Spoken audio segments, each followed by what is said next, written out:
తెలంగాణ ఉద్యమ కాలంలో మస్తు తిట్టినాం. ఒక్కొక్క నాయకుల్ని ఎట్లా తిట్టిందంటే మేము ఆపలేక చచ్చినాం. అట్లా అంత పర్సనల్గా తిట్టొద్దని బ్యానర్లు పెట్టుడు తిట్టుడు. అస్సలు ఎవడన్నా నోరిప్పిండా, ఎవడన్నా కేసు పెట్టిండా?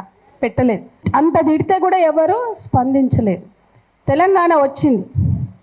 ఒక 2 సంవత్సరాలు రేవంత్ రెడ్డి టీడీపీ అధ్యక్షుడిగా ఉన్నాడు.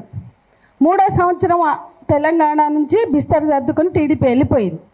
మొత్తానికి పార్టీ ఏదో ఉన్నదంటే ఉన్నది, కానీ రేవంత్ అధ్యక్షుడిగా ఉన్నంతకాలం 2.5 ఏళ్ళు అఫీషియల్గా పోటీలు చేశారు, క్యాండిడేట్లను నిలబెట్టారు. తర్వాత బిస్తర్ సర్దుకుని వెళ్ళిపోతే ఆయన కాంగ్రెస్కి వచ్చిండు. ఇన్నాళ్ళు కేసీఆర్ ప్రభుత్వంలో కూడా మస్తు తిట్టినాం అనేక సందర్భాలు.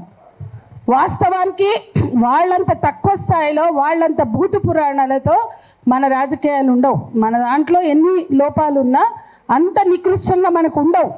అటువంటిది మనము ఎప్పుడైనా విమర్శించినా చంద్రబాబు మీద విమర్శలు ఎప్పుడు జరుగుతాయి, కానీ ఇంత ధైర్యం చేయాల.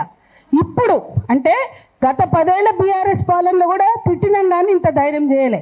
కానీ ఈరోజు కేసులు పెట్టే దమ్ము వచ్చి అరెస్ట్ చేయడానికి పూనుకున్నారంటే దానికి చేతగానితనం రేవంత్ రెడ్డిది. రేవంత్ రెడ్డి వత్తాసు చూసుకునే వాళ్ళు ఇట్లా వచ్చిండ్రు అనేది మనం అర్థం చేసుకోవాలి.